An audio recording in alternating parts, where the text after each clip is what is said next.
பணம் ஃப்ரீயா 1000 ரூபாய் கொடுக்கறதும் வேண்டாம், பஸ் ஃப்ரீயாவும் வேணாம். இந்த மது கடையவே மூடணும். இன்னைக்கு பாரு தமிழ்நாடு பூரா இந்திக்காரன் தான் வந்து குடும்பம் நடத்துறான். தமிழனுக்கு வேலை கிடையாது. காரணம் என்ன? நீ போன ஒரு மாசம் வெளிநாட்டுல இருந்துட்டு வந்துடும் பார்ப்போம். என்னம்மா பெரிய மயிறு மாதிரி பேசுற? பொம்பளைங்களுக்கு ஃப்ரீயா பஸ் விட்டாங்கன்னு திமுறா அவங்களுக்கு அப்படி. அவர் எதுவுமே எங்களுக்கு செய்ய வேணாம். பணம் ஃப்ரீயா 1000 ரூபாய் கொடுக்கறதும் வேண்டாம், பஸ் ஃப்ரீயாவும் வேணாம். இந்த மது கடையவே மூடணும். ராஜகம் இப்ப ரொம்ப நடக்குது. அப்புறம் எதுக்கு நீங்க முதலமைச்சர்னு இருக்கீங்க? இன்னைக்கு பாரு தமிழ்நாடு பூரா இந்திக்காரன் தான் வந்து குடும்பம் நடத்துறான். தமிழனுக்கு வேலை கிடையாது. காரணம் என்ன? நீ போன ஒரு மாசம் வெளிநாட்டுல இருந்துட்டு வந்துடும் பார்ப்போம். அந்த நாட்டுல இருந்துட்டு வந்துடு. அவன் கரெக்டா இருக்கிறான், அவன் கரெக்டா ஆட்சி நடத்துறான், நீ கரெக்டா நடக்கல. இப்ப ஒண்ணு இல்லைங்க தம்பி, நான் ஐயப்பன் கோயிலுக்கு போனேன். ஐயப்பன் கோயிலுக்கு மேல போயிட்டு திரும்பி கீழே வரும்போது ஒரு வயசான அம்மா இப்படி கையாந்துனாங்க. அதை ஒருத்தர் நின்று அந்த அம்மாவை கீழே கடியோட இட்டுன்னு வந்து கண்ட்ரோல் ரூம்ல விட்டு, உனக்கு என்ன தேவையோ அதை கொடு, சாப்பாடு வேணுமா, வேலை வேணுமா, துணிமணி வேணுமா, பஸ்ஸு காய்ச்சி வேணுமா, அதை கொடுத்து அவங்க எந்த இடத்துக்கு போகணும்னு அனுப்புனாங்க. இதே கவர்மெண்ட் என்ன பண்ணுது, இன்னைக்கு சின்ன சின்ன பசங்கள்லாம் பிச்சை எடுக்குது. அதை பார்த்துக்கிட்டு இந்த கவர்மெண்ட்டும் சும்மா தான் இருக்குது, இந்த போலீஸ்காரங்களும் சும்மா இருக்கிறாங்க. அதுக்கு காரணம் என்ன நீங்கள் சொல்லுங்க பார்ப்போம்.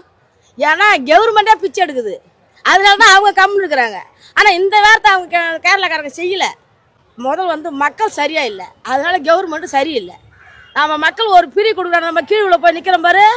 அதனால தான் அவன் இருக்க அவன் என்ன செய்யணும்னு நினைக்கிறான். நம்மளுக்கு பிரி தேவை கிடையாது. படித்தவங்களுக்கு ஒரு வேலை, படிக்காதவங்களுக்கு ஒரு வேலை, வயசானவங்களுக்கு ஒரு வேலை. அந்த வேலையை அவன் பயன்படுத்தினான்னா இந்த மாதிரி அட்டூழிய நடக்காது. புரியுதுங்களா? அது கவர்மெண்ட்டுக்கிட்ட இல்லை. இவனை யார் கேட்டனா? பிரி பஸ் கேட்டனா? உன்ன நான் கேட்டனா? உன்னை பிரி பஸ் கேட்டனா? நான் கேட்கல. கேட்காத முன்னாடி நீ ஏன் செய்யற? நீ செய்யற. அது இந்த மக்கள் என்ன பண்ணுதுங்க, என்னமா கொடுக்குறாங்கன்னு கீழே போய் நின்று வாங்கிக்குதுங்க. இந்த பிரி கொடுக்கறதுனால நம்ம தலையில எவ்வளவு வைக்கிறாங்கன்றது யாருக்குமே தெரியல. இன்னைக்கு நீ பிரி கொடுக்குற, அதனால எவ்வளவு பயன் வருதுன்னு அவங்களுக்கு தெரியாது, போய் ஓடி வாங்கிடுதுங்க. போன பொங்கலுக்கு 2000 ரூபாய் கொடுத்தாரு. இந்த பொங்கலுக்கு ஏன் அந்த அரை கிலோ அரிசி என்னால் வாங்கி பொங்கல் வைக்க முடியாதா? நான் வைக்க மாட்டேனா? ஏன் நீ பிரி கொடுக்குற? எதுக்காக கொடுக்குற சொல்லு. 2 பேருக்கு கொடுத்த, 3 பேருக்கு கொடுக்கல. போன பொங்கலுக்கு 1000 ரூபாய் கொடுத்த, இந்த பொங்கலுக்கு கொடுக்கல. இருக்கிற வெளில ஒரு நாள் கடை வாங்க முடிஞ்ச அளவுக்கு கடை வாங்கி கொடுத்துட்ட. இப்போ கடை வாங்க முடியல. இந்த கடனெல்லாம் அடுத்தபடி வரவன் தலைமையில வச்சா அவன் என்ன பண்ணுவான்? அவன் என்ன நம்மளுக்கு பிரி கொடுப்பான்? அவனால எப்படி கவர்மெண்ட் நடத்த முடியும்? எப்படி நடத்த முடியும்? இப்போ அவன் வரான், இவன் வரான், அவன் இதை விட அதிகமாக செய்வோன்னு நாங்கள் என்ன பண்ணுவோம், படிக்காதவங்க போட்டுடுறோம். அவனால் ஒன்றுமே செய்ய முடியாது. அவனுக்கே நம்ம போட்டுடுறோம். அவன் செஞ்சிருப்பான், இவன் செய்யலன்னு நம்ம சொன்னா எப்படி அவன் செய்வான்? எதையும் செய்ய மாட்டான். அவர் சாராயத்தை ஒழிச்சிடும், போதையை ஒழிக்கிறோன்னு சொல்கிறாரு அவரு. முதல்ல அவர் கம்பெனி நிறுத்த சொல்லுங்க, போதை அவங்கள நிறுத்திடுவாங்க. இன்னைக்கு 100க்கு 90 குடும்பம் தாலி இல்லாத அலையுது, வாழ்க்கை இல்லாத அலையுது. காரணம் என்ன? எதுக்கு? நீ வந்து இன்னைக்கு சொல்ற போதை இல்லாத நம்ம நடத்துவோம்னு சொல்ற. முதல் நாம நடத்தணும், அப்பதான் அடுத்தவங்க நடத்துவாங்க. நீ என்ன சொல்லிட்டு வந்த? எதையும் நான் பண்ணுவேன், நிறுத்திடுவேன். இருக்க அதிகமாக தான் போகுது. இன்னைக்கு என் குடும்பமே நடத்தல நிற்குதியா? நீ வந்து என்ன மைக்க கையில் கொடுத்து நீ என்ன கேட்குற, நான் என்ன சொல்றது சொல்லு? படிச்சவன் 5 பேர் வேலை செய்வான், படிக்காதவன் 3 பேர் இருக்கிறான். நீ 1000 ரூபாய் கொடுக்குற, அதை வாங்கி போய் ஒயின் ஷாப்பில் கொடுக்குறான். நீ இன்னைக்கு நான் பஸ்ஸில் வரேன், என்னை அவங்க உட்காந்து ஏந்திரிக்க சொல்கிறான். நான் காசு கொடுத்து டிக்கெட் வாங்க, நீ பீரை வர ஏந்திரமான்றான். நான் ஏன் கேட்டேன்? எனக்கு பிரி கொடு. நான் கேட்டேன், ஏன் கொடுக்குற? எதுக்கு கொடுக்குற? அதுவே நான் 2 மாதத்துக்கு தான் நான் அந்த பஸ்ஸில் வர முடியும் பிரியா. அதுக்கப்புறம் நான் வர முடியாது, பைசா கொடுத்து தான் வர முடியும். புரியுதா? இவன் நீ என்ன சொல்லிட்டு வந்த? நான் குடிமகனை எடுத்துறேன் நீ சொல்ற. நான் வந்து பிரி கேட்கவே இல்லை. ஒன்று பிரியா எதுவும் எந்த பொருளும் கொடுக்காத. ஏன் கொடுக்குற? படித்தவனுக்கு ஒரு வேலை, படிக்காதவனுக்கு ஒரு வேலை கொடு. அவன் இன்னைக்கு பிரிவு இல்லாத அவன் பண்ண வேலையை தவிர செய்வான். இன்னைக்கு பாரு தமிழ்நாடு பூரா இந்திக்காரன் தான் வந்து குடும்பம் நடத்துறான். தமிழனுக்கு வேலை கிடையாது. காரணம் என்ன?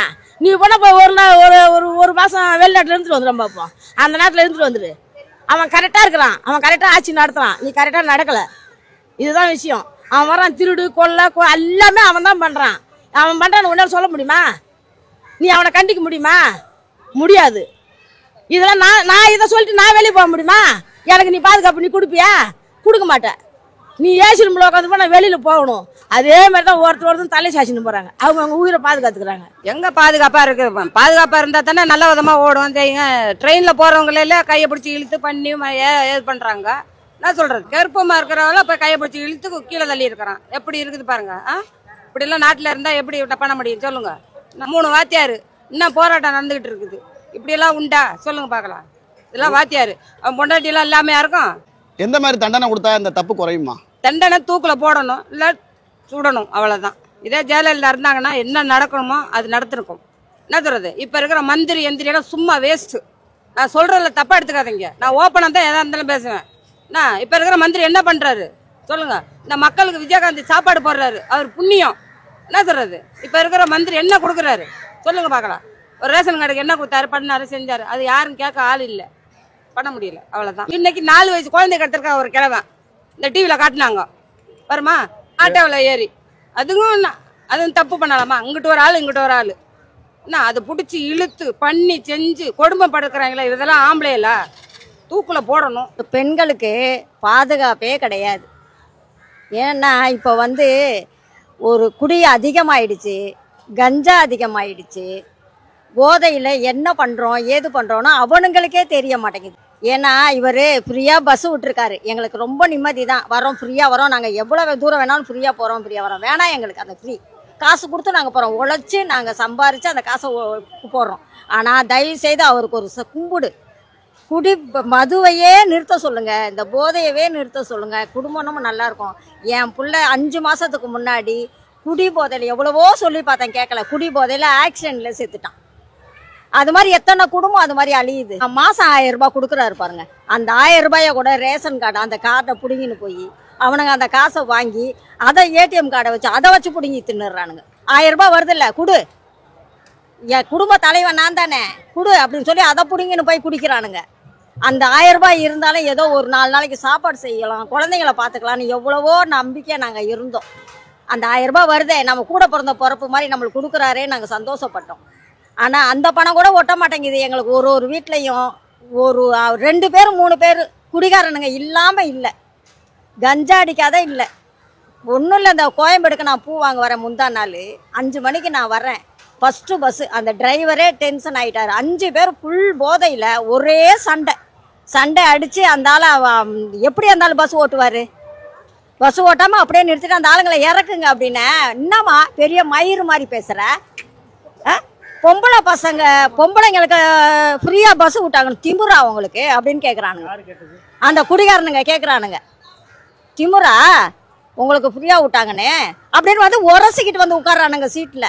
அந்த அளவுக்கு என்ன இருக்குது அவனுங்களுக்கே தெரியல, மாடு மாதிரி குடிச்சிட்டு அவனுங்களுக்கு என்ன பண்ணுறோன்னு தெரியல. தயவுசெய்து அந்த அவர் எதுவுமே எங்களுக்கு செய்ய வேணாம். பணம் ஃப்ரீயாக 1000 ரூபாய் கொடுக்குறதும் வேண்டாம், பஸ்ஸு ஃப்ரீயாகவும் வேணாம். அவர் நல்லா ஆச்சு, திருப்பியும் அவர் வரணும், அவர் நல்லா இருக்கணும்னா இந்த போதை இந்த மது கடையவே மூடணும். அது ஒன்று செஞ்சாருன்னா அவருக்கு கோயில் கட்டி கும்பிடலாம், யார் வந்தாலும் சரி. அந்த ஒரு மது பழக்கத்தை எல்லாருமே அப்படி தான், மது பழக்கத்தை நிறுத்திடுவோன்னு வர்றாங்க. ஆனால் அதிகமாக தான் ஆகுது. அராஜகம் இப்போ ரொம்ப நடக்குது, முக்காசி அராஜகம் நிறைய நடக்குது. அவர் என்ன பண்ணுவார் இப்போ? அந்த அம்மா சொன்ன மாதிரி இந்திக்காரங்க முக்காசி பேர் மெரினா பீச்சில் போய் பாருங்க, தமிழ் ஆளுங்க ஒரு 50 பேர் இருந்தாங்கன்னா 1000 பேர் இருக்காங்க இந்திக்காரங்க. இந்திக்காரங்க திணிச்சிட்டாங்க. இப்போ அவர் தமிழன்னு சொல்றாரு. இப்போ நம்ம முதலமைச்சர் தமிழன், ஒரிஜினல் தமிழன். ஆனா அந்த தமிழர் இருக்கிறாரா? இப்போ தமிழர் இன்னும் கொஞ்ச நாள் போனா நாங்க தமிழ் ஆளுங்களே இங்க இருக்க மாட்டாங்க, இந்திக்காரங்க தான் ஆட்சி ஆளுவாங்க. தமிழ்காரங்க எங்கன்னா ஓடிட வேண்டியதான், திருச்சி மதுரை சைடு ஓடிட வேண்டியதான். தமிழ்நாட்டில் தமிழருங்க இருக்கவே முடியாது, இந்திக்காரங்க தான் எதுக்கு எடுத்தாலும் ஆட்சி ஆள்றது கொள்றது எல்லாமே. அந்த அளவுக்கு உள்ள விட்டுட்டு இருக்காங்க. நீங்களும் கம்முன்னு தான் இருக்கீங்க, நம்ம இந்திய ஆளுங்களை உள்ள விட்டுட்டு இருக்கீங்க. நான் என்ன பண்றதுன்னா நீங்க ஸ்டெடியா இருந்தீங்கன்னா எவனுமே உள்ள நுழைய முடியாது. என் நாட்டுக்குள்ள எதுக்கு வர்றீங்க கொள்றீங்கன்னு கேட்கலாம் தாராளமா. நம்ம இடம் இது, நம்ம இடத்துல இன்னொருத்தன் ஆள்றான் அப்படின்னாக்கா அப்புறம் எதுக்கு நீங்க முதலமைச்சர்னு இருக்கீங்க?